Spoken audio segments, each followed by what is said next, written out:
Hi, I'm Gordy Gundaker. Welcome to the Dirt Parlor Podcast. Hi, I'm Don Martin. Welcome to the Dirt Parlor. And this thing is big. Welcome to this week's Dirt Parlor episode. I'm joined always by my great friend and co-host, Mr. Gordy Gundaker. Before we get into our wonderful guest this evening, we want to thank our wonderful partners that we're lucky to have. I want to thank Steve Martin of Nutrien and Ace Duran Trucking, Bo Popejoy with Hot Rod Septic, of course, our wonderful trucking company of Jeff Hoker, and Bodies by Skinny, an official Longhorn dealer, and pretty much go through it. We've also got FK Rod Ends came on board with us, and I'm going to get right into it, Gordy. We've got St. Catharines, Ontario. Oh, there you go. The BuzzChew Chevrolet number 88, Mr. Dirt, three-time Super Dirt champion. We got Mat Williamson on with us. Matt, welcome to the show, bud. Yeah, thanks for having me, guys. I'm excited about this. It's you guys got quite a cool podcast, and it's an honor for me to represent the modified Northeast market. So thanks again. You're our first Canadian and first modified driver. And so we got, in modifieds in the St. Louis area, we got a lot of talented guys. So we're going to be getting a lot of shit. Probably for not. They're going to. I can see it already coming, Gordy. Oh yeah. Well, it'll be all right though, because not every day you get Money Mat Williamson on here to drop in with us. So, I want to jump right into real quick, just while it's fresh on there, going through last weekend, at Volusia, because. Yeah, every race I've ever watched you run, no matter where you're at, what the race car gives you, you always just seem to find a way to get towards the front, and you make things happen. And, I want to say, I don't remember maybe that was Friday night when you and Shepard were on the front row together there, and you got a good jump on the restart. I'm sure he was probably in there throwing a fit, but you got a good jump on the restart and really, just prevailed to winning that race because of it. But, talk about how hard it is to get to the front of those races and those, in your cars, especially at a place like Volusia where everything is just happening so fast. Yeah, that in particular race with Shepard there, it was unique because I felt like I had a better car. Just the place is so fast that like dirty air kills you. You know what I mean? So a Northeast modified doesn't really steer into the corner as good as probably it should. It's not really aero dependent. Like we don't get the aero push that the late model would.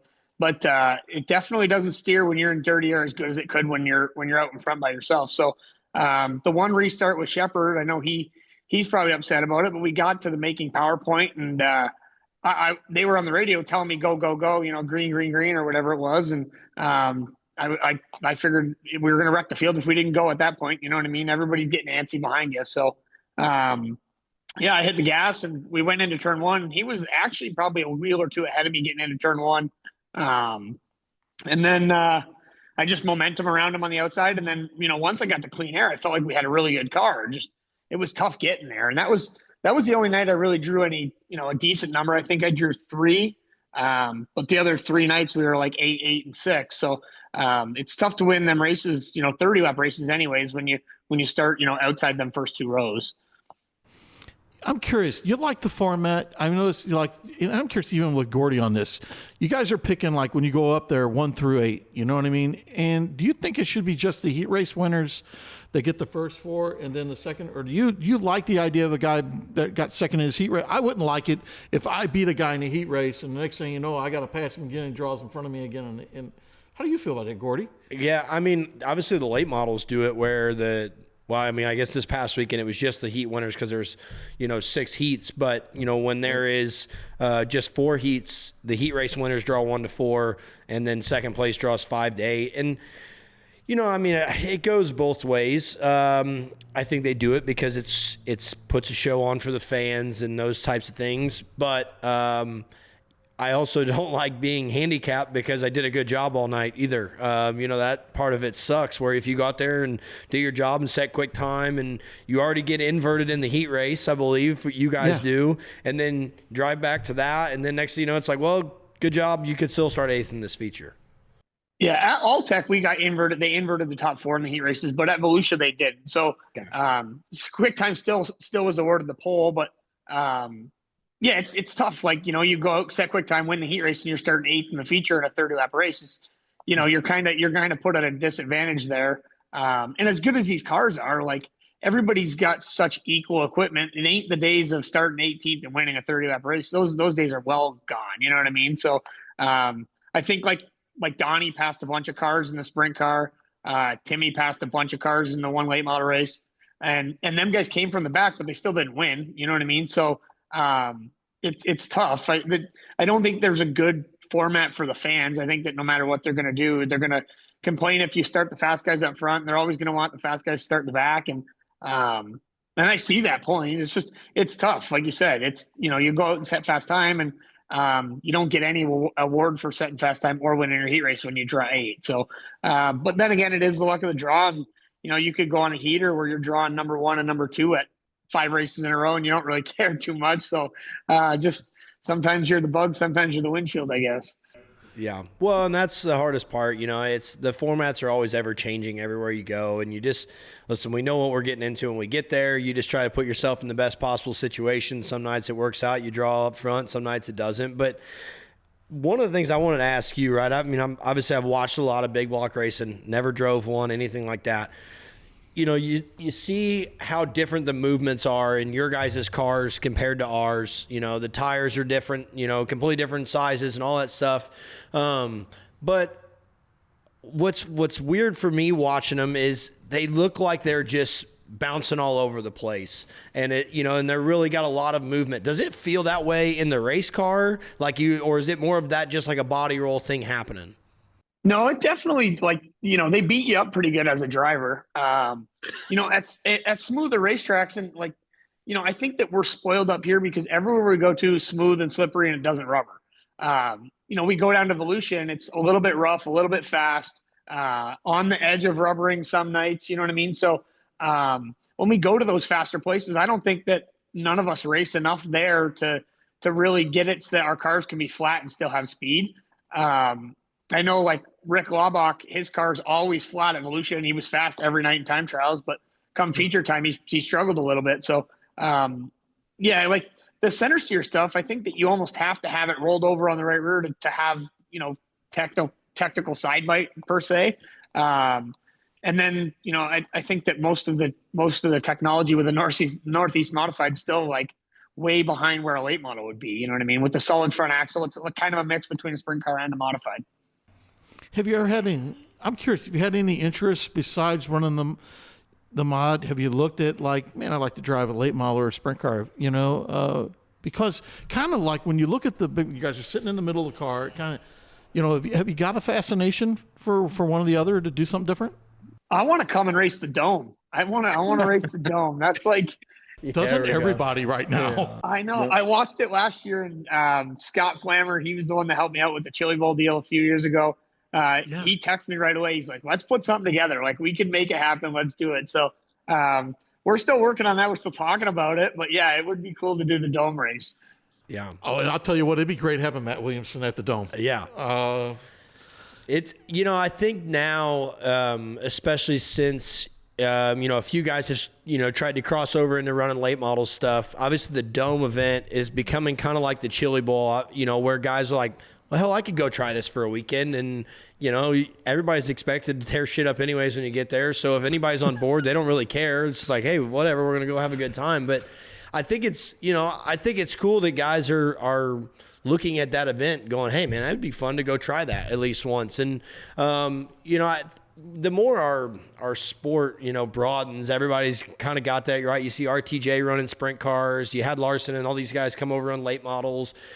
I think it's cool to see that because it's neat for the fans, for one, to kind of see their guys go out and try something different. All of them argue, oh, I got, the best driver's over here. No, it's over here, whatever it may be. But it's cool to see the interest in that event. Obviously, that event just keeps growing and growing, but it's really cool that a lot of guys want to do it. And I feel like over the next few years, I feel like we're going to keep getting more. Rico was at, the Dome last year saying how much he was going to do it.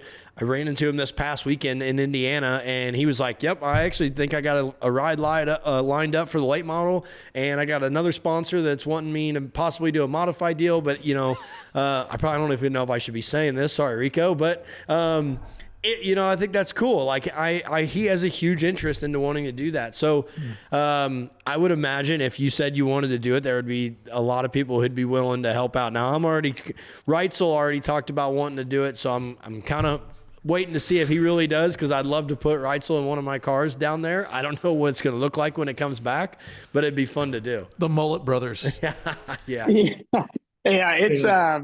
It's crazy how fast it's grown to be such a big event. You know what I mean? The Chili Bowl has been around for years and years and years, and it grows every year. I think that it's getting bigger and bigger every year, but the Dome, it seems like it just started. Like the inaugural Dome race was like not that long ago, and now it's like every year everybody watches it on Flow. And then, I got off the TV on that Saturday night and I booked a hotel room. I'm like, I'm going next year, whether I'm racing or not, I'm going to go. So I do have a hotel room already. I'm like, I got free cancellation, so if something comes up. But yeah, it's one of them events I definitely want to be a part of. Matt, I was talking to Johnny Coco, and Coco, I love him. He's a great friend of mine, and we were talking a little bit and going back and forth, and one of the biggest things I didn't realize, and even I talked to Timmy too as well, and Timmy was like, you realize how many wins this guy's already racking up? And I was telling Gordy before we came on that here you are, mid-30s. Last year you won close to almost 35 features, around 35 features last year. Yeah, I think so. I honestly, I forget the number. I think it's because I drink a lot of beer, but my short-term memory is not very good. I think it was either 34 or 35. It was one or the other. And you're getting close to already 300 feature wins. Yeah, it's pretty crazy. I'm a lucky. You ever think about that? Do you pinch yourself and you go, pretty fucking good? I mean, it's obvious you are. I try to stay humble. You know what I mean? I don't want to be an ignorant asshole and rub it in or anything. But yeah, I'm lucky that I got the people behind me that put me in positions that I can go out and run good and compete for feature wins. Obviously, you need good equipment. You need good car owners. You need a good family at home. There's so many people behind just me winning these races that it's too bad that it really only comes down to my name in the book, because there's so many people that are a part of it. Like it's wild to think. I hear that from everybody. And when I talk to Timmy and even when I talk to Coco, it's like, this dude is one of the most humble people you'll ever meet. And people I've talked to, they all say the same thing, that you're pretty grounded. And the other thing is, I know you're married and you got a child. Gordy, you have, I think, probably have a lot in common as far as, he's trying to race and he's got a young one, another young one. I got two of them. And, naturally you've got the one that's going with you about a year or two old right now. Yeah, she's 10 months now. So when I came on, I had drool all over my shirt. So it wasn't like, I wasn't just eating. It was just because I was just holding my daughter, because I got back from Florida and I was trying to spend some time with her. So yeah, it's an amazing thing, man. I don't care how many races you win or how big of races you can win. Having a kid is like number one in my books. It's so cool. Yeah. Well, it's been fun doing this, doing the podcast with all these different drivers, because this topic comes up a lot. And one of the biggest things we always end up talking about is, guys that have kids or that are coming into that, how much it changes, and living the road life is not easy, being gone and you're out providing for your family. But, there's a lot of things that you can miss because you're racing so much. And but when you have that child, it's like your whole world's flipped upside down. And the priorities do completely change, right? Like all of a sudden you find ways to have a little more time to be home and doing those things. And it puts it all into perspective, what we do. But racing is such a family sport that, I think at the end of the day, as hard as it can be on the families, I think that rewarding, bringing everybody closer, and I'm sure having your daughter going to the racetrack and all those things, it makes those moments a lot sweeter. Yeah, it does. Me and my wife bought a motorhome. I think Brenna was like maybe 2 months old. I'm like, this isn't going to work. You know what I mean? We're not going to be able to be apart as much as we are right now. So I said, why don't I get a motorhome and we can do like the week-long events we can do together. We can do the Super Dirt Weeks, the Summer Fast, like all them, the World Finals. And we did. We brought a motorhome to the racetrack, and I felt like I was Rob Williams in the movie RV. Like, there was so many wild things that went wrong, but it was the coolest thing in the world. And we enjoyed every minute of it. And I'm looking forward to next year, because she's going to be old enough that she doesn't just sit there and poop and eat. Like, she'll be running around and having fun. So that's it's going to be a cool thing for the future for sure. Yeah. Well, it happens so fast. That's one thing I've learned real quickly. Like, mine is 2.5 now, and it, even a year's time from, last year, she wasn't doing as much. And this year we went to Volusia on Friday, Saturday for the sprint car stuff. And, she knows she's got her favorite drivers. She can pick Donnie's car out on the racetrack and all these things. And on Friday night, we went down to the infield and watched the feature from down there. So Saturday, we're sitting there, and Donnie run his heat race, and she goes, I want to go down there. And I was like, you want to go where? She's going, down there. And I'm like, you want to go to the infield? And she's like, yeah, I want to watch Papa race. I was like, oh, hell yeah, let's do this. So back to the infield media center we went so she could watch it all. But, it's those moments are so special, because you realize how much, how pure those are, right? They just love being there. They don't know any different. They don't know if you won, you ran dead last, or whatever it is. And getting to see them really enjoy being around, that racing community is really cool. And mine's obviously very fortunate to have, Donnie Schatz as her grandpa. So it's not many, I think are that lucky, but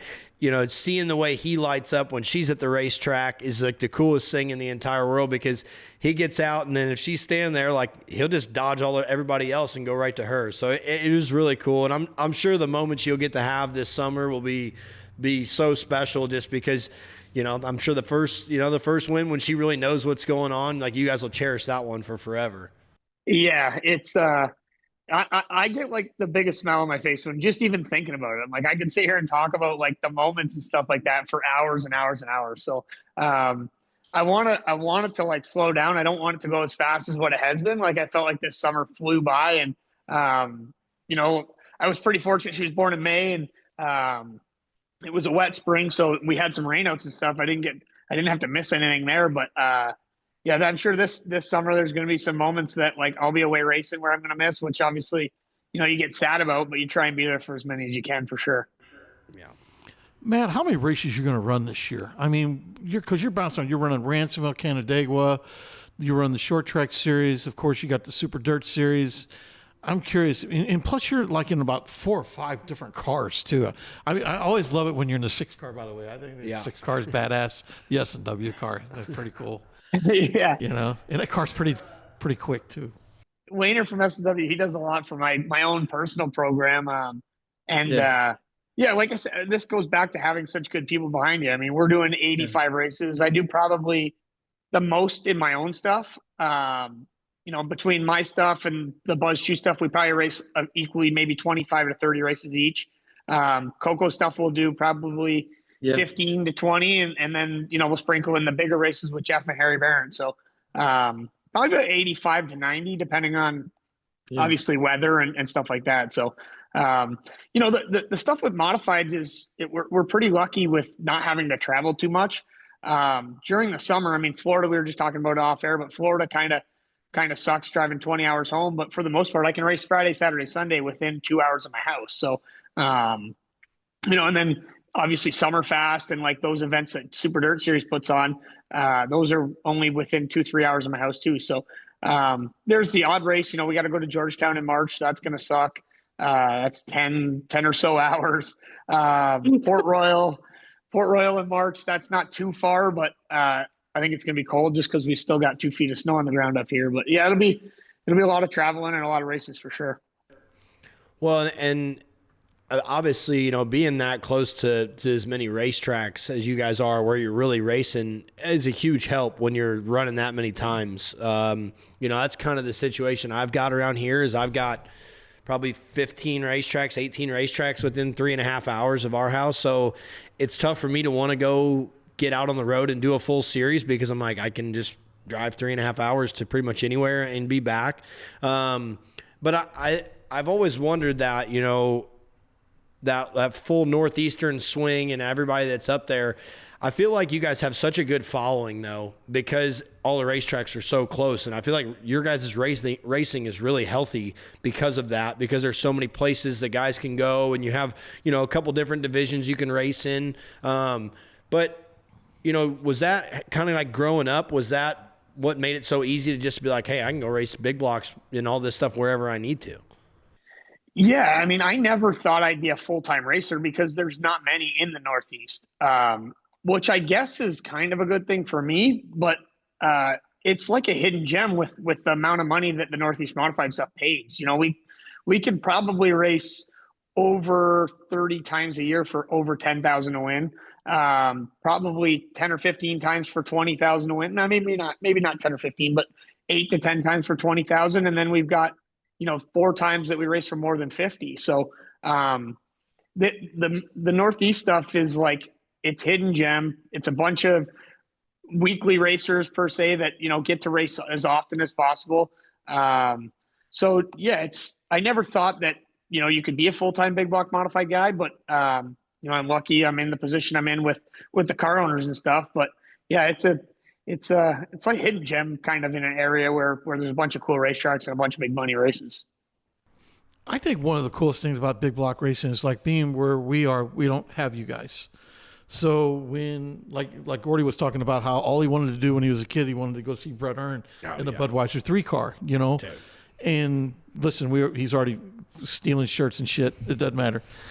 But, you know, but anyway, what's kind of cool about it is you take us. That is sweet.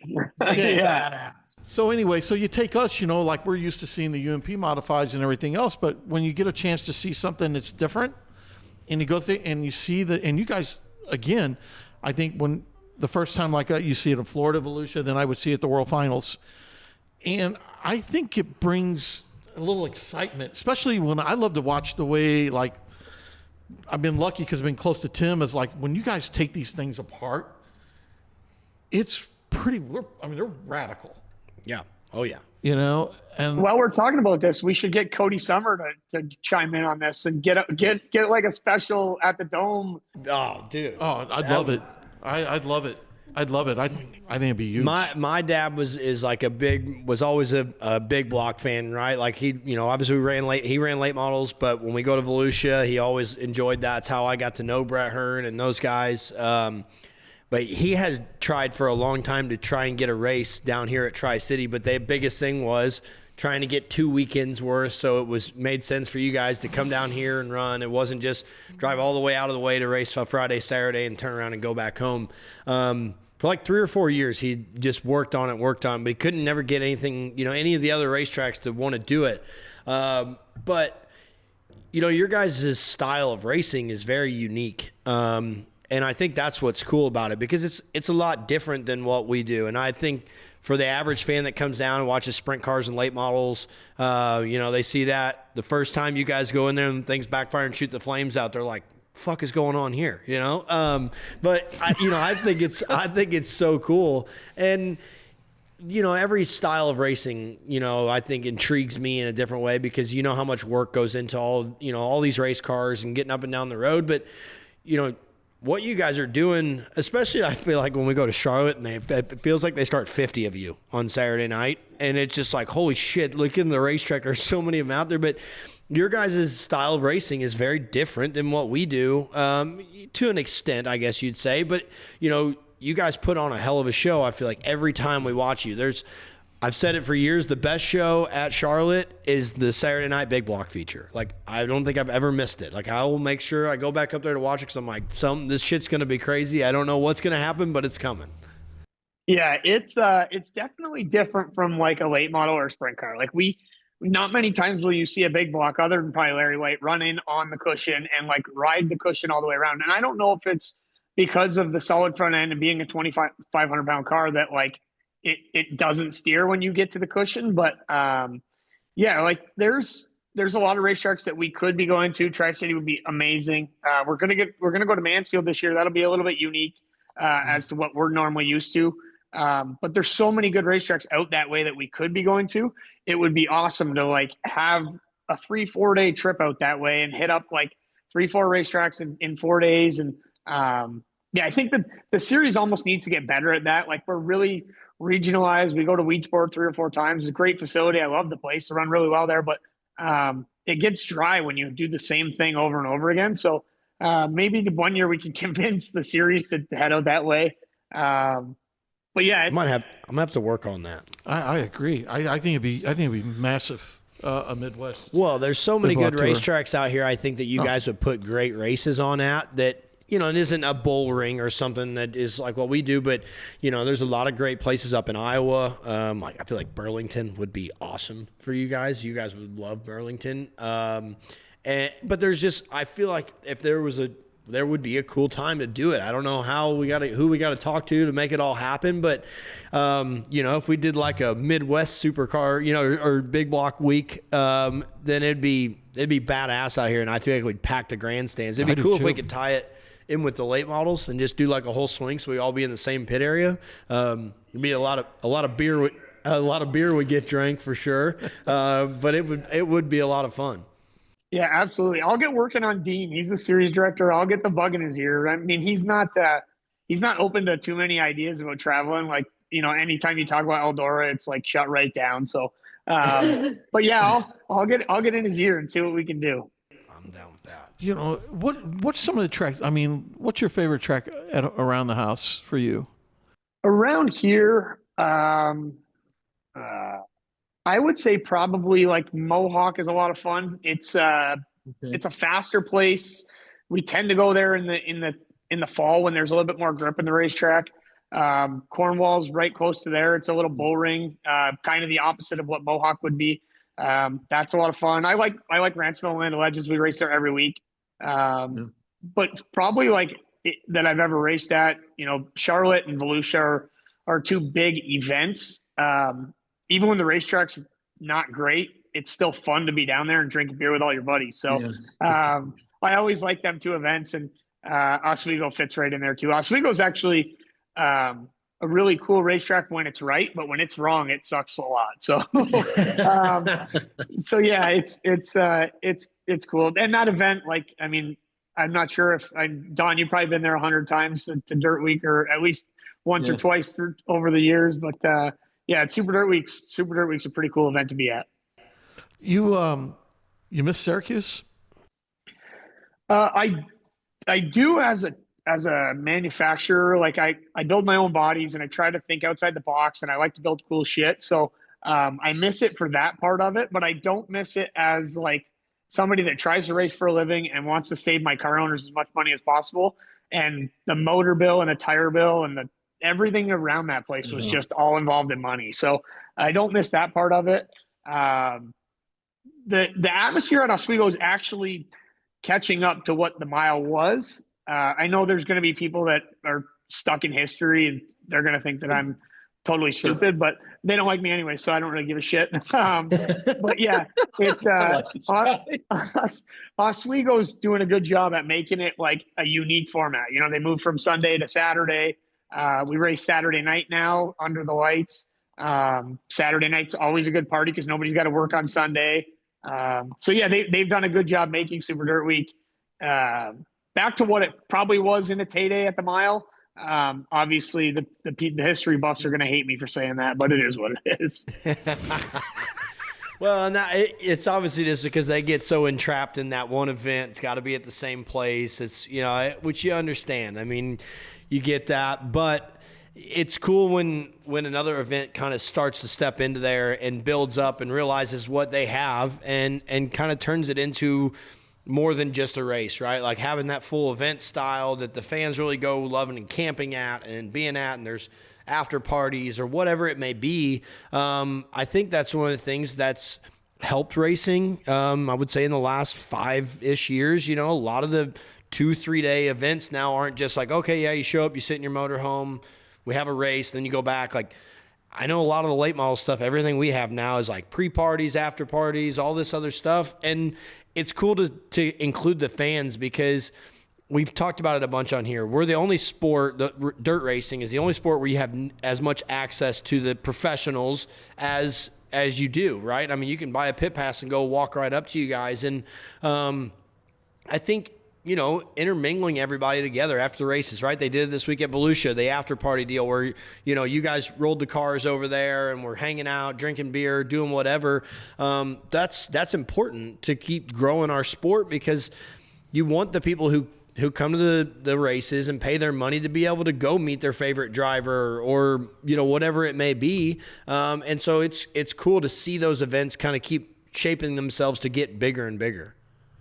Yeah, fan engagement right now in dirt racing is probably the best that it's ever been. I would say, like you said about Volusia, the after party at Volusia in the parking lot, it was a great idea. I gave Tyler, the promoter, a little bit of shit because I'm like, you got to finish the races at 9:30 so people want to come out and drink beer.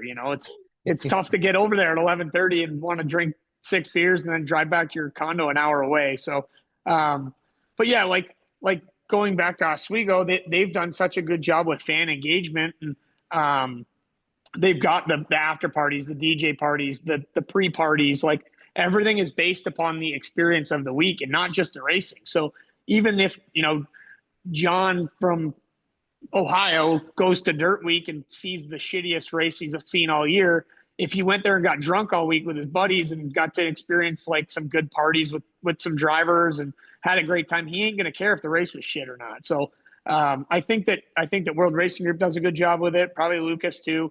They've made these events where the fans get excited about going early, and they're not necessarily just sitting at their own car drinking beer by themselves. They can go to an autograph session and hang out with some drivers and then drink with them after. So that's it's a really cool thing about dirt racing for sure.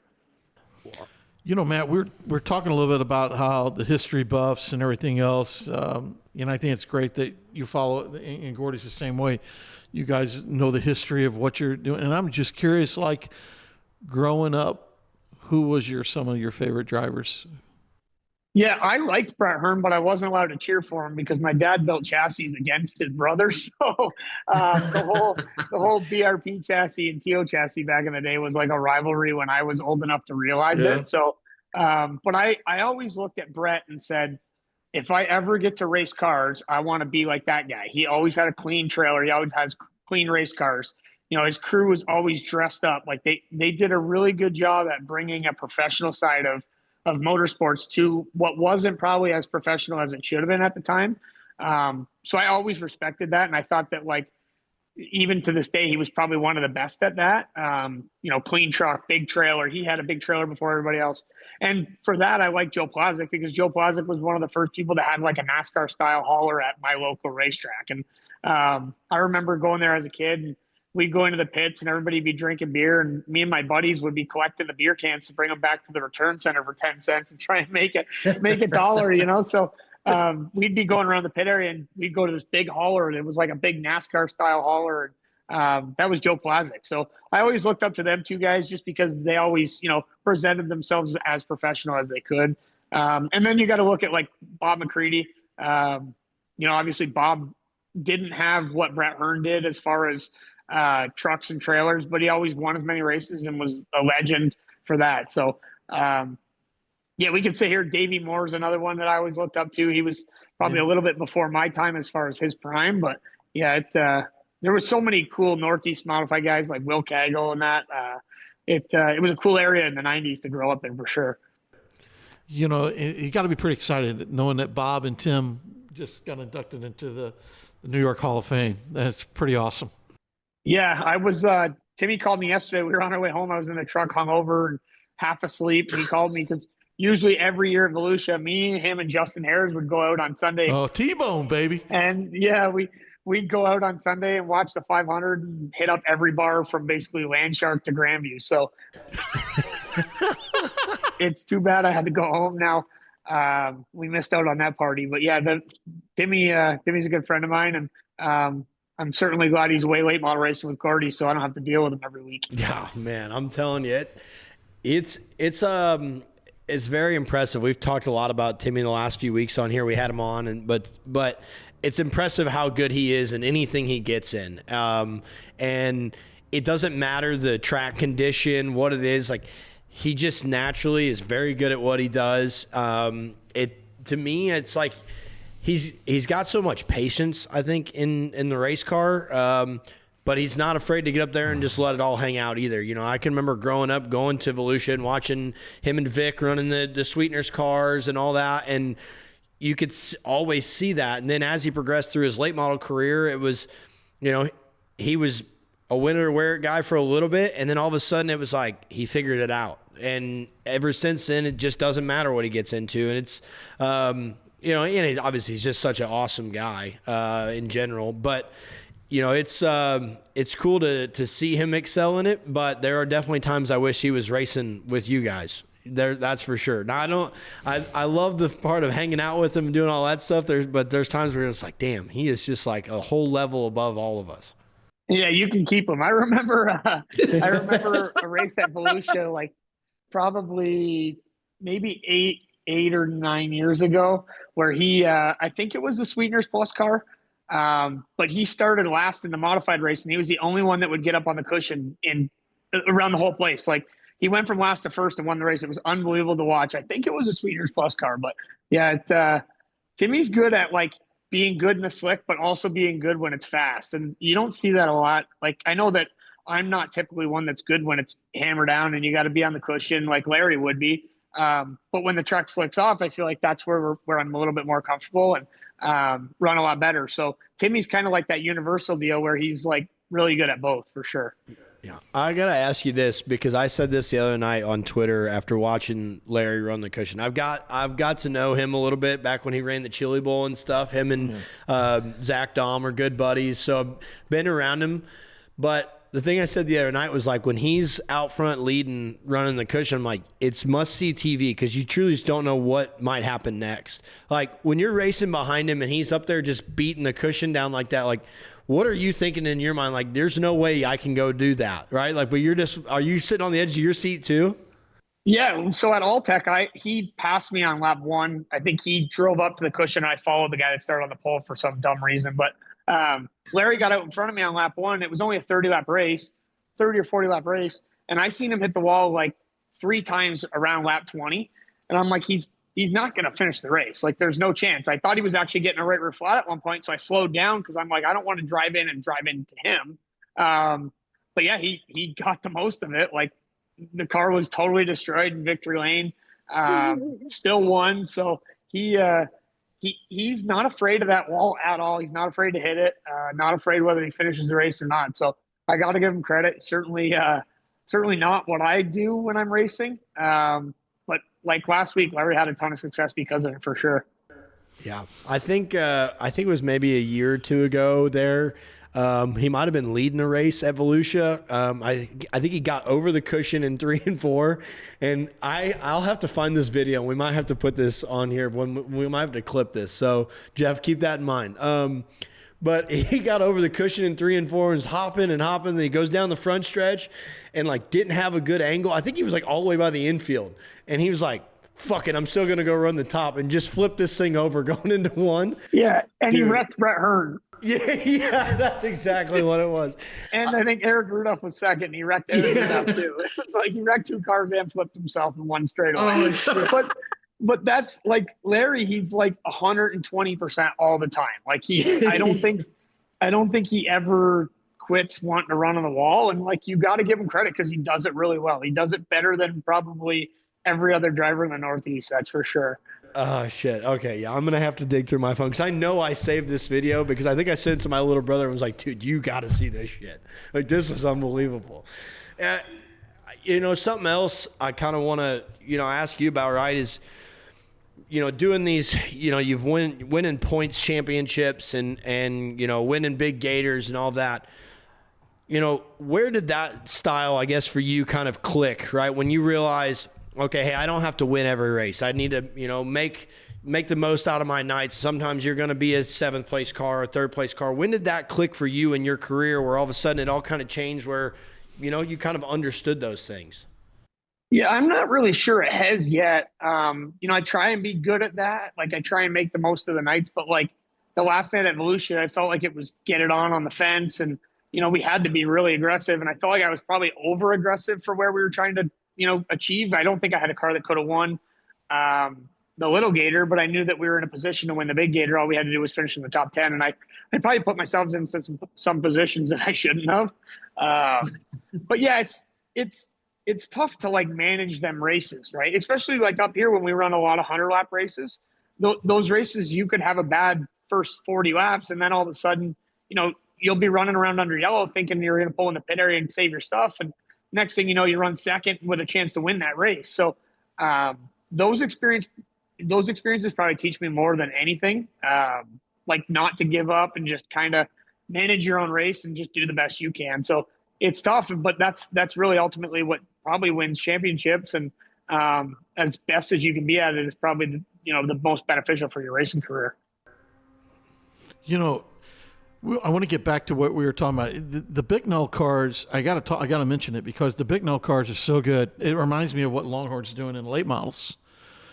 And naturally your family have a big impact there. And are you giving a lot of feedback back to that program? You have to be giving a lot of feedback. There's certainly a lot of things that myself and Ron St. Marie Spot, he's the crew chief on the 88. There's a lot of things that we've put input on over the last few years with the Bicknell cars. I know they didn't want to do fixed rear shock mounts for the longest time. So Spot came up from Old Forge and we did them, and then that just turned into the normal. I wanted to raise the right front corner on the race car a few years ago, and my dad was screaming and yelling that he wasn't going to change the front clips on these race cars. And finally we went out last year and raised the right front, and I had to build the front nose for it because they're like, listen, we'll do it, but you got to figure out how to build the front. So I'm like, we'll just do it. We'll do it. And now that's standard. So there's a lot of things that like we think are better, and they listen for the most part. They're probably more stubborn than they need to be because they're the ones that are making money in the end of it. But yeah, they've certainly built a brand, Pete, Bob, and my dad, they've built a brand where I feel like if you're not in a Bicknell car, you're probably at a disadvantage at most of the racetracks we go to. But I think it starts with customer service. And like when you call them, they answer the phone. They don't run you around. Like it don't matter whether you run 10th or whether you run first or whether you're racing at a local racetrack or on the Super Dirt Series. They always treat everybody the same. And that's probably why they're as successful and have the market per se as they do. I did hear that Longhorn's going to start building modified, so that'll be interesting if that happens. But it's a cool little market we got up here, and they're certainly at the top of it for sure. I mean, I understand you guys are like 300. You built 300 cars last year, something like that. Yeah, they did. I haven't worked there for probably since 2019. I started racing full time. So I call my dad or Bob when I find a problem on a race car that I think needs to be addressed. I do a few customer cars, like I put bodies on customer cars and scale customer cars. So I get to see a lot more than probably just the average racer would as far as like cars coming through the shop. Sure. So I'll reach out to Bob or my dad when something's off or something's wrong, and they always address the problem. But other than that, I try and help their customers as much as possible at the racetrack. I get a lot of people reaching out to me on Facebook and texting me and stuff like that. So I guess you could say I kind of still work for them as far as customer service. But yeah, they do a good job. They build a hell of a lot of race cars, and the guys that build the race cars, they've been doing it for since I was like 10 years old. I think Kevin's been tacking these things together, and T-Ball's been welding them, and they've got a lot of the same guys that have been building them for years. So that's a cool thing for them too. That is the first thing that Timmy told me. Timmy said the craftsmanship that are in these Bicknell cars, he says there's nothing else like it. Yeah, we were spoiled all them years because like you could take a body and put it from one frame to the next without having to drill any holes. And I think as they get complacent and doing things where like everything's supposed to be computerized and everything's like notched and marked on each tube where it needs to go. And now when there's like a hole that's off a quarter of an inch, I'm like sending Bob a picture of it. Like, hey, you need to fix this. This hole doesn't line up from car to car. So I think it was just because we were spoiled for all them years on how consistent things were that like the minute anything was wrong, it was like, shit, I'm going to text Bob so they can fix it. So yeah, they do a good job. The fit and finish on them cars is really good. Yeah, I mean, I'm lucky I get to drive them for sure. Yeah. Well, and I think too, just like anything else, I mean, we had, Mark Richards on earlier this year with Rocket Chassis, and I don't know his welder's name, but I know that the guy that's been in his shop has damn near welded every race car they've had that's gone in there, and they've done thousands, right? And, that's how you end up building a chassis manufacturer that continues on and has success over and over, because it's just that repetitive nature of the same guy in there welding them the same way, whatever it may be, and the guys that are assembling stuff. You look at Hoffman with his elite chassis stuff. A lot of people don't understand Nick's kind of ways that he does things, but all those cars that get built in his shop, he assembles them, right? And so, I talked to him yesterday, and he was flying back to spend 3 days there at his shop to work on some more customer cars before they go run Hendry County. And, those things that are kind of instilled over time just become the standard, right? Those little small things don't happen, the mistakes, or, all of a sudden something's being welded in the wrong spot or whatnot. And, people are paying a lot of money for these chassis, right? And they expect what they're supposed to get. And, also, it's nothing against some guys, but some guys don't even know what they're getting, right? They're like, oh, I'm just buying a race car. What could be different from this one to the next one? But when you're able to just keep pumping them out the same every time, that makes it easy for a guy to want to just continue buying those chassis over and over again. Yeah, they're, obviously there's like things change over time, tubing suppliers and stuff like that. So to be consistent is tough. And they're, Larry's, we were talking about him earlier, he's stuck on this fascination that he needs to have these 2021 or 2022 cars because it was like pre-COVID steel. Meanwhile, like I'm racing 2025s and 2026s or whatever it is. I'm like, I don't know. If I was stuck that I needed to have a 21 car, I wouldn't be racing as hard as he was out there.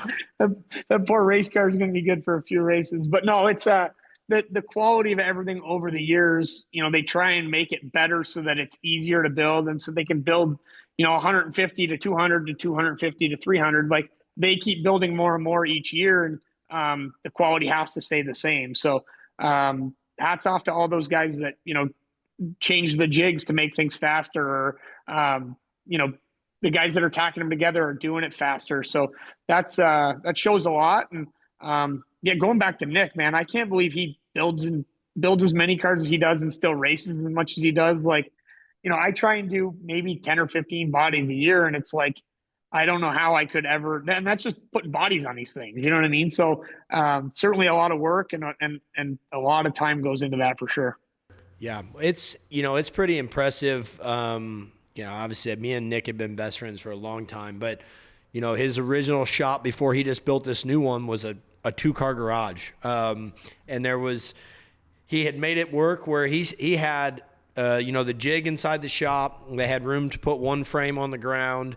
They still had room to build, front bumpers and whatnot. And then he has a smaller room that had a sheet metal table in it with a brake and all of those things. And then if it was middle of winter when they were really getting it on, they had just enough room to roll a third frame back between, the front door and the sheet metal table and all this shit. And, he built that from nothing. He really did. And also his dad had a little 10 by 10 engine shop in the back of it. And, now he has become what he is now and built a great shop that he has all of his stuff in and room to work. But one of the reasons he's as successful and his chassis brand is because he has a touch on everything that goes out the door, right? That's why I think all those cars, when you see guys buy new elite chassis or what it may be, they go out and have instant success because, Nick makes sure they're right. I mean, I've seen him working on all these different cars and mounting seats for guys and what is. And it's really cool because, to be able to be successful in building cars and putting them together, you have to be detailed in your work, and that's what he is. And as much as he's not racing modifieds, he's still so heavily involved with all of them. I've always said that the day that Elite isn't very good, or if they fall off a little bit, is going to be the day everybody starts to hate Elite even more, because Nick will get back in there for a week or two and go whoop their ass and figure out what they're doing wrong, and then they're going to be even more unbeatable. But it's hell, he had 16, 17 of the 24 cars in the feature the one night, and it's impressive.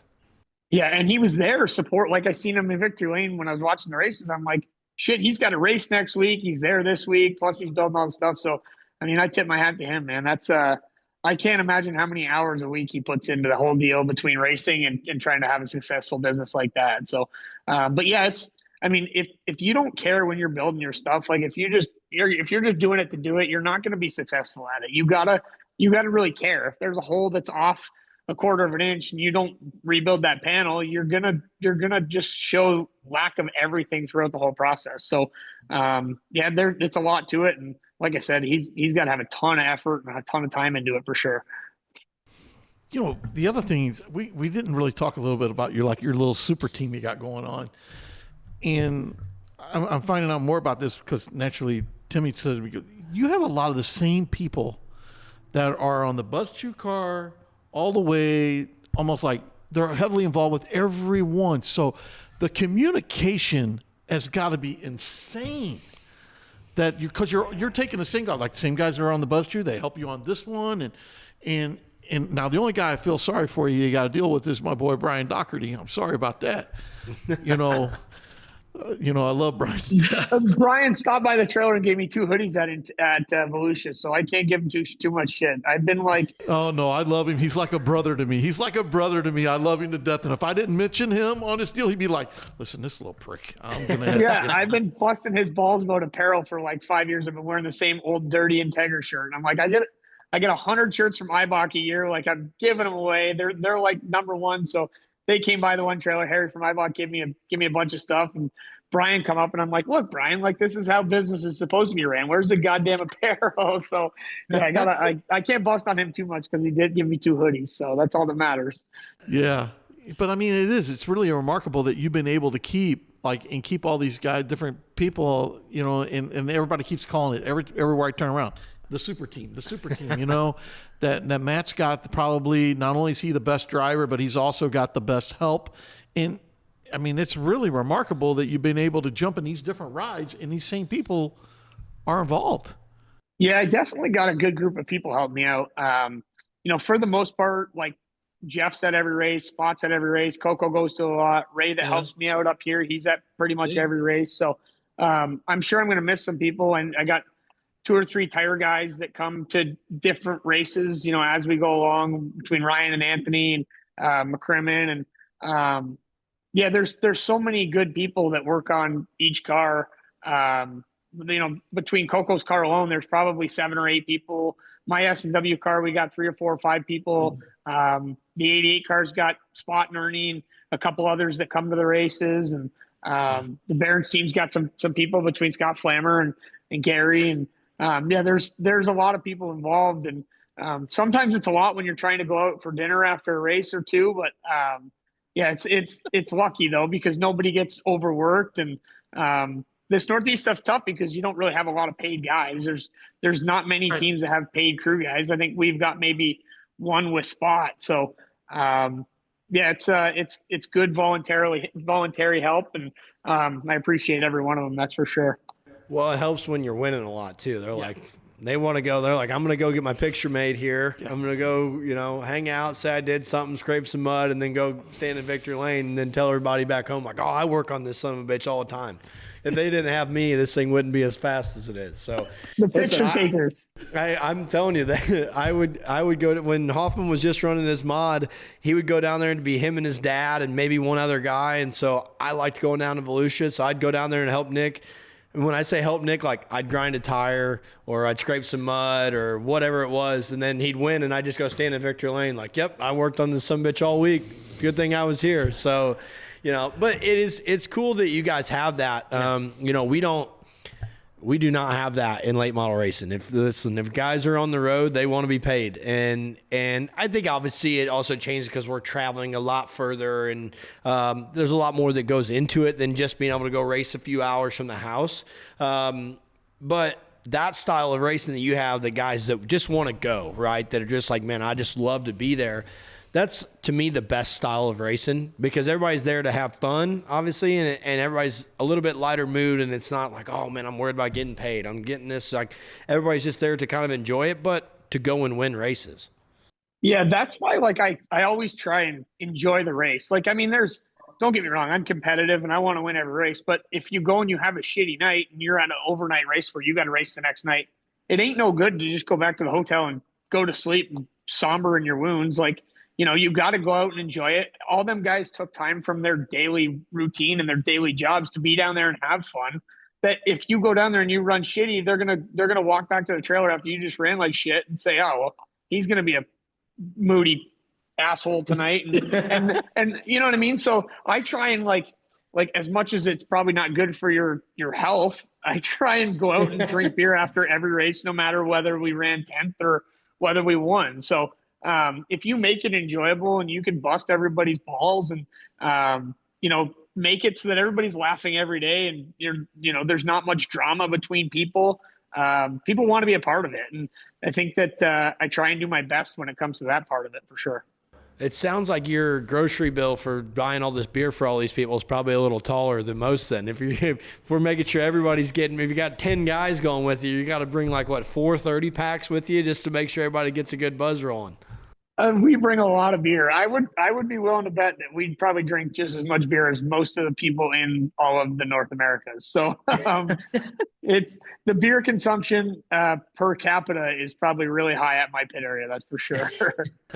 I feel that because that's most of the times if we're at the races, like when we go to the PDC or whatever it is, as soon as the races seem to get done or like the little after party's over, most times I get back to my trailer and my lift gate's already down and my speaker's already out and there's like 50 people already there drinking my beer or hanging out, whatever. And they're like, oh, yep, party at Gordy's. So it's like you just get used to it. But I'm the same way, like I enjoy whether you have good nights, bad nights, all that in between. It is good to unwind one way or the other, whether it was a really good night or a really bad night, because you got to put it back, put it behind you because – the next night does not matter what happened the night before in our sport. And so, trying to enjoy as much of that as you can because, hell, down the road, we're not going to be able to be racing at some point. And so we're going to look back and go, man, I wish we would have maybe had a few more good times. Now, my mom and dad would probably disagree with me on this, and they'd be like, you probably overstay your welcome on having the too many good times. But, the amount of great stories that I have from those are well worth it. I can tell you that much. Wouldn't trade it for the world either. I mean, it's like you could probably hear it in my voice. I mean, we went out every night after the races pretty much at Volusia, and tried to enjoy it. We were up early in the morning to go racing. So my wife flew in on Sunday. I think we went out Sunday or Monday. Monday night we went out down there, and I don't think she was right for 3 or 4 days after that. I said, yeah, we do this 7 in a row, babe. So this is it. But yeah, you got to enjoy it. I mean, it is a job and you got to take it professionally and, you got to show up and perform when you got to go race. But you also got to think that it isn't a job for 90% of the people you have working on your race car. So you better make it fun for them. Yeah. I was going to ask you real quick, if you remember the first time we met, remember the year Matt Shepard went down there and socked Max? Yes. Do you remember? So this is one of the funniest stories. So me and Hoffman are down there. We know Max. We've known Max a long time. That's our buddy. And Max and Matt Shepard get into it on the racetrack. And Matt went down there and just gave a good old right hook to Max, if I remember this correctly. And same deal. Back then we go down to the strip and we go out, and I want to say we were at Grandview, and we walk outside, and me and Nick walk out, and there's Matt Shepard, and we just started just giving it to him, right? We're just like, oh, you pussy, you went down there and hit this kid. And then Matt walks up and was like, he didn't know what was going on, and he's like, oh, he deserved it or whatnot. And then like, he doesn't think he realized that we were buddies with Max, and we're like, fuck you too, whatnot. And so we all get into this whole ordeal. And then, after I told Nick, I was like, we don't even know these guys. And we just totally just riled a bunch of shit up for probably no reason. And I think about that. It was so funny to me because I'm like, all these other people are probably race fans hanging out there going, what are these two big block guys, these two late model guys, over here arguing at 3 a.m. in the middle of the Daytona Strip for? And Oh man, it cracks me up because some of that shit just happens sometimes, but I always think back to that and think it's so damn funny. I was wondering if that story was going to come out tonight or not. I wonder if Gordon even remembers that. Well, it's all in good fun now because you look back at it. I mean, I don't even know how long ago that was, but it cracks me up thinking back to it now. It's just like, those are some of the funny memories that come out of those late nights right there. Yeah. And there's so many like good times. There's times like, I'm sure at the time we were all pissed off at each other. Now we look back at it and laugh now. It's those like the big event type things like Charlotte. Everybody from the Northeast world goes to Iron Thunder after the races, and Iron Thunder turns into Fight Club sometimes. Like it's always cool to be there for it and like not be involved in the bad stuff, but that's the big event style deals like World Finals, Volusia, Dirt Week. They all have that uniqueness to them, and them stories always come out of there for sure. Shit, that's too good. I love it. I'm just curious. Naturally, you and Shepard, you guys have been going at each other for a while now. What's kind of the relation? What's your relationship with Matt? A little bit. Talk. Yeah, I have a great amount of respect for Matt. He's had his program, top level for a lot of years. He helped me put together my first personal big block. So I got a lot of respect for him. I think that we're probably not as close as we used to be for sure. We've drank. I wonder why. We've drank a lot of beers over the years, but I don't think you'd want to sit down and drink any beer after last week's restart finagling and the comments in Victory Lane. I don't think he'd probably like that stuff. So I think it might take some time before we sit down and have a cold one together. Dude, I will tell you what, I was praying that he was going to run top 3 in that race so we could get just an instant reaction from him. I'm like, dude, he was back there fighting for third, and I'm like, come on, move your ass. I want a good interview after this deal. Like, I want you guys to be arguing about the restart on the front stretch because I might be wrong, but it looked like he might have pulled up next to you under the one yellow right after that, or maybe I don't know if that's what it was. You couldn't really tell, but I know he was pissed. Yeah, he was definitely pissed. He passed me, passed the pace car, and then rode around for 2 laps with his finger out the window. So I know he was definitely not happy about it. But I don't know if he was mad at me. Like, I wasn't the flag guy. You know what I mean? Don't get mad at me. We got to the line. You know what I mean? You got to go. We're going to wreck the field if we don't go. So, but I mean, Matt always tells it like it is, and I respect that too. Like, I don't like when racers get out of the car after they just got shafted and they just bite their tongue and not say anything. I mean, not saying that he got shafted, but he definitely thinks he did on his end, and he's going to tell you that. So, it's probably a good thing he didn't run in the top 3 that night, because it probably would have been a repeat of last year when he was screaming and yelling at Yankowski in Victory Lane. So, I didn't want to be any part of that. That's right. He shouldn't be allowed to be that damn big and just all burly and mad all the time. That's what I don't think. Like, but I think you're 100% right. It's good for guys to get out and let their personalities kind of fly, right? And if you're mad, get it out, say your piece, whatever it is. But that's what our racing's all about, right? It's, there's a lot of hard work that goes into these, and you're racing for a lot of money. And like you said, you guys traveled a long way to get down there.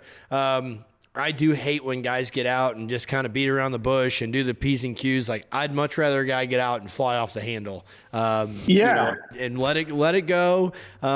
Because I think I'm sure like obviously with all the sponsorship and stuff that comes in, a lot of people kind of, they tiptoe around things, worrying if I say the wrong thing, or, if a sponsor's going to get mad at me if I get on here and, say the F word because I'm just mad in the moment, even though I'm not thinking about it. But I think a lot of sponsors actually enjoy that fiery side of guys that, like, that competitor in them when it comes out, like, whether you won or you feel like you got screwed, whatever that is, that side of it is good. And obviously the racing fans love it. They want that, right? They want people kind of going at it. But I think from even a sponsorship standpoint, those guys want to see that you care about it just as much as they do for giving you money to go up and down the road.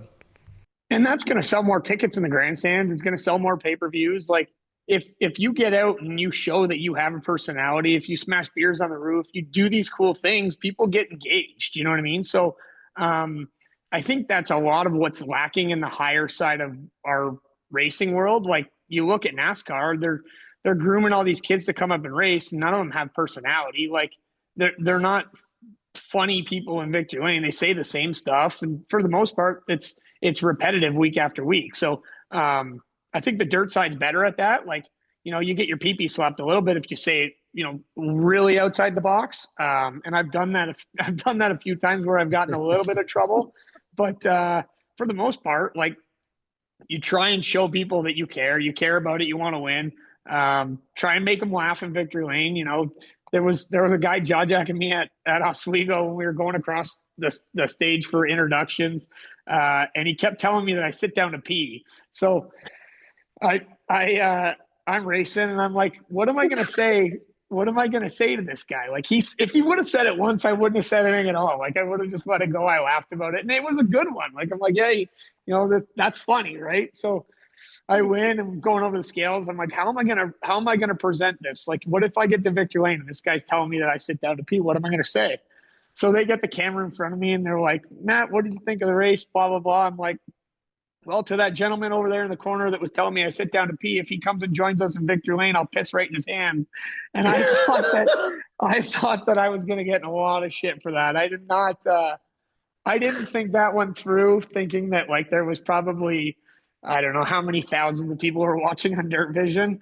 I probably could have presented it a lot more professional and said something a little funnier. But the people that came over to the pits after, they were like, that's the funniest shit. I hated you before and I went and bought a t-shirt. Like, I love that. I love that you called that guy out. And I'm like, I don't think that there's going to be as many people that liked it as don't like it. But no, Buzz, like my car owner, he's like, you probably shouldn't have said that. I'm like, I know. I'm sorry, Buzz. He's like, you know, I don't disagree with you. It was pretty funny, but you probably shouldn't have said that. But, yeah, it was one of them heat of the moment things where I probably shouldn't have put it through.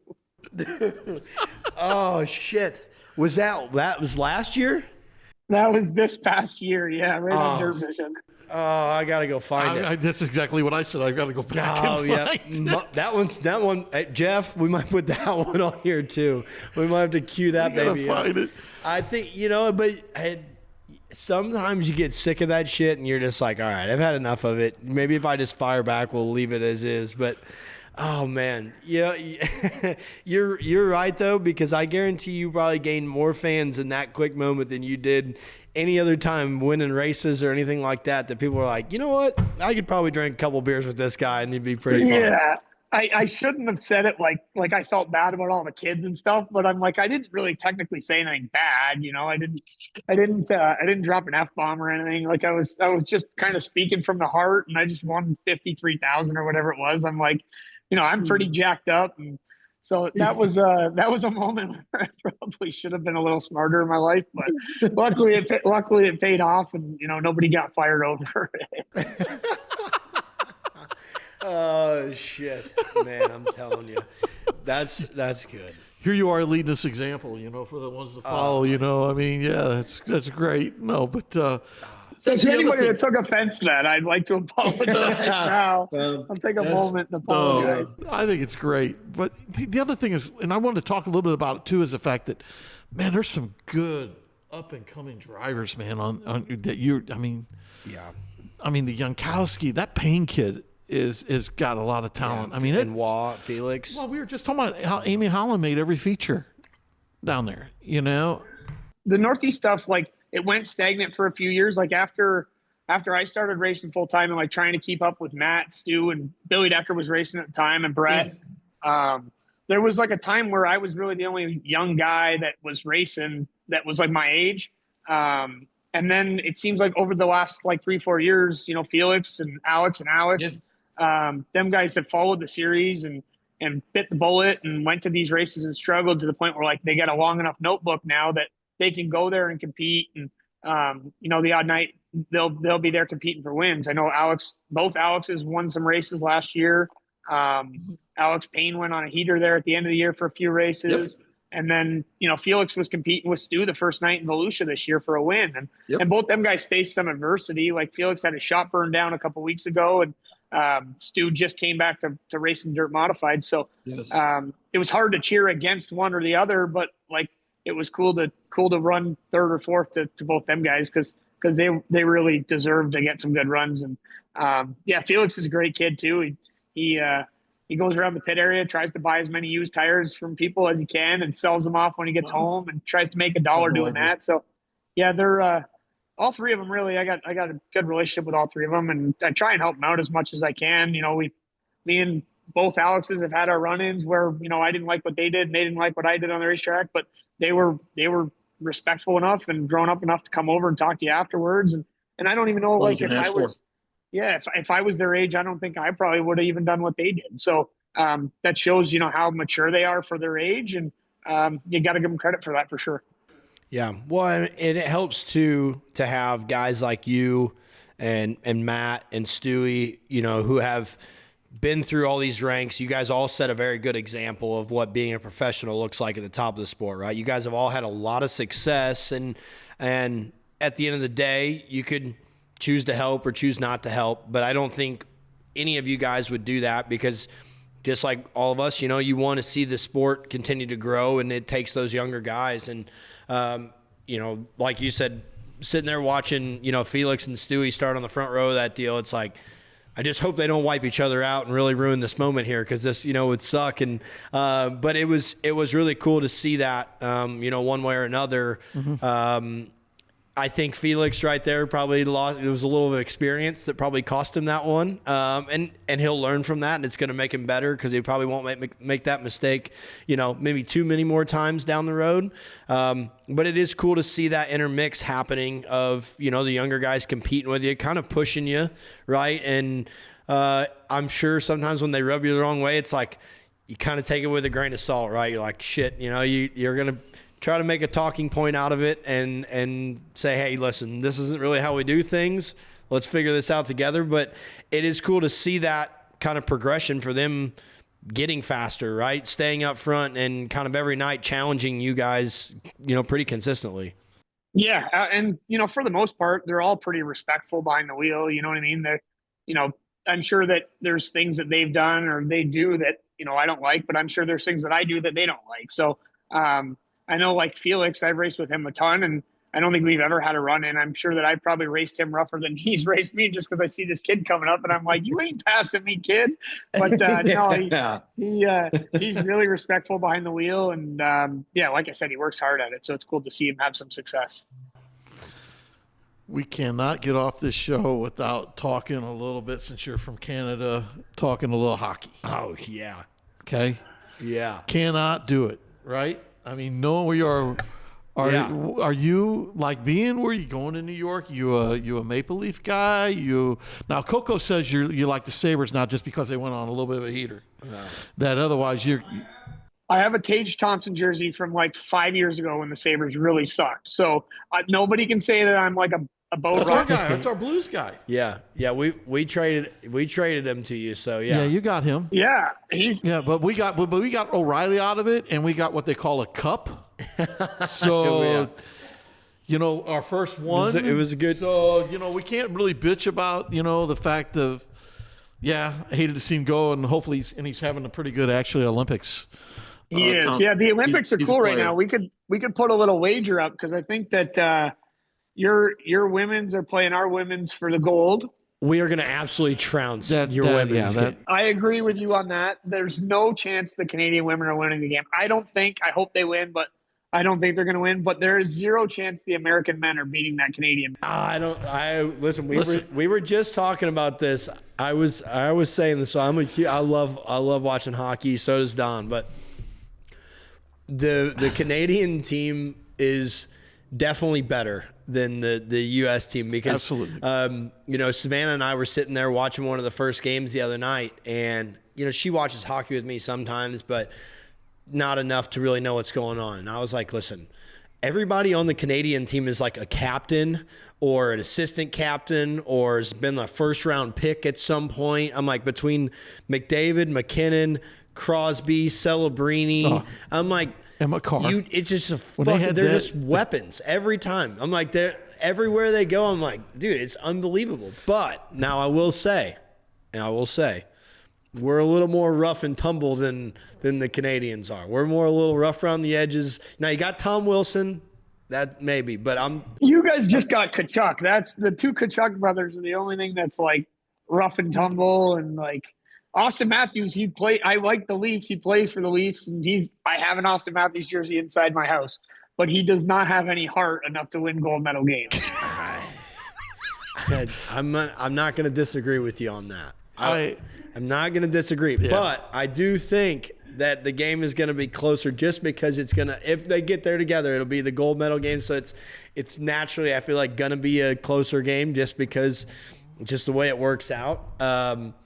But I'm not giving up on the USA here. Like I would take the USA in a bet right now. We could wager. We'll wager. You can run my car at Dirt Week, but I can run your late model at the Dome. If the Canadians win, I get to race your late model at the Dome. And if the Americans win, you can run my car at Dirt Week.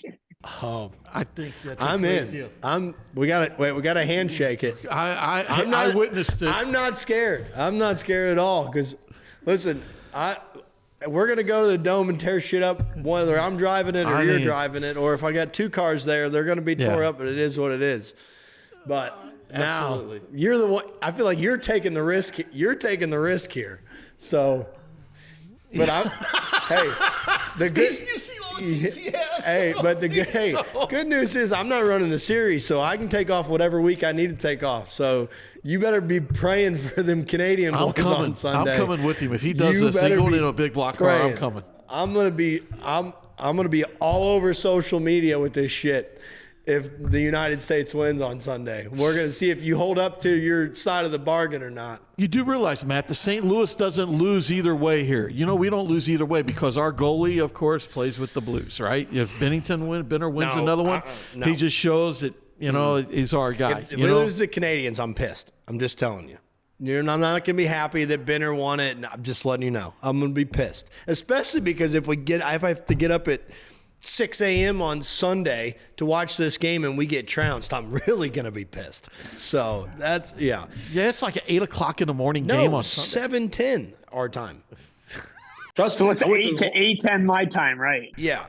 So you're doing all right. I feel like I'm going to have to get up. I mean, Savannah's going to be pissed because I'm going to be like drinking Busch Lights at 6:30 a.m. on Sunday in preparation for this baby. Yeah. Maybe I just won't go to sleep, but I got to plan something Saturday and just stay up all night. Well, Matt, I tell you, you come to the Dome too. You need a place to stay. You can stay at our place too. So, anything you need, man. I appreciate it. I'm telling you. I think it's great that you're coming. I'm praying the United States win this. I'm telling you. There will be no Freebird playing Sunday morning. Yeah. No Freebird. Yeah. Oh, this is good. But no, hey, and I can't thank you enough for coming on with us. Yeah, no problem. Really. Thanks again for having me on. This has been fun. Yeah, hopefully we'll be able to do this again because, naturally, you're one hell of a talent, number one, and you're a great person. And, Gordy and I, people like you, this is what we love doing. We're doing way better than we did like 5 years ago. So that's right. We had a good conversation. Yeah, right. Yeah. This was cordial and it was nice and we said good things about each other. We're really just making strides in life. That's good. I love it. No, seriously, man, we really do. We appreciate you coming on and taking the time. I think it'll be really cool for everybody who listens at home that, in our area doesn't ever get to see you. Obviously they watch you on Dirt Vision during, Volusia and all that. So I think it'll be cool for them to kind of get to know you and see who you are. And we definitely want to get you back on here at some point. Absolutely. And then whether you're coming to race the Dome or just come hang out at the Dome, you'll have to let us know when you get in because, this is my hometown, so I got all the hot spots. We'll make sure we do all the fun shit. Yeah, can you imagine him when we do our do our dome little podcast when we have our little table. You might have to book like a 3-night stay and fly in on Thursday so you can get the full deal. Because by the time we get to Saturday, we've already been going strong for 3 days. Saturday isn't near as fun as Thursday and Friday are. So actually, Wednesday's the big one. Everybody decides on Wednesday they need to all go crazy. I don't know why that is, but it happens. And then, Thursday and Friday are pretty good. So I'm already getting the ring of the ropes. So you guys are already teaching me what nights I need to get there for. This is perfect. Oh yeah.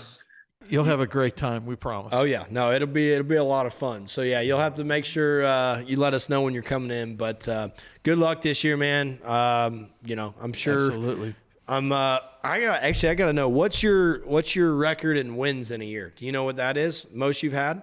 Last year, I think it was either 34 or 35. Last year, that was the most we've ever got. So what do we got? 2 so far? Yeah, last year I didn't win till May, so we're already ahead of it, and I think we just got to keep on it. You know what I mean? You can get them dry spells in racing, and they suck. So I'm telling you. I've never really had any of the wet spells. I had a few, I guess you'd say. I had like a couple weekends in a row in like 2019. That's really what I just filled my backpack with. I've been running with it still. So I've got more of those dry spell deals, I think you'd say. But it's fun for us just to get one around here. So we're really just trying to get one so far this year. I got one last year, and I think I got one the year before. So maybe we'll get 2 this year. Yeah, you'll be all right. Trust me, you're still young. You'll be. Yeah, you're still young. Yeah. I don't feel that young. That's the Busch Lights. Yeah, no shit. Yeah, a few too many of them will make you feel old in a hurry. Yeah, I'm going on a dry spell. I'm going on an alcohol dry spell right now. I'm going to go like 10 days without a beer. That's 10 days is my goal. Yeah, well, let me know how many you make it to. I'm going to see you get to maybe 2, and you're like, so do you prefer the American beers or the Canadian beers? Are you a Molson guy or a Labatt guy, or are you American beer? I like American beer. The Molson Canadians too. It's just I don't like it. I'll drink any beer. I'll drink Busch, Ultra, Bud. I don't give a shit. I like American beer. I'm better than I like Canadian beer for some reason. I like Canadian whiskey better than American whiskey though. So okay, there you go.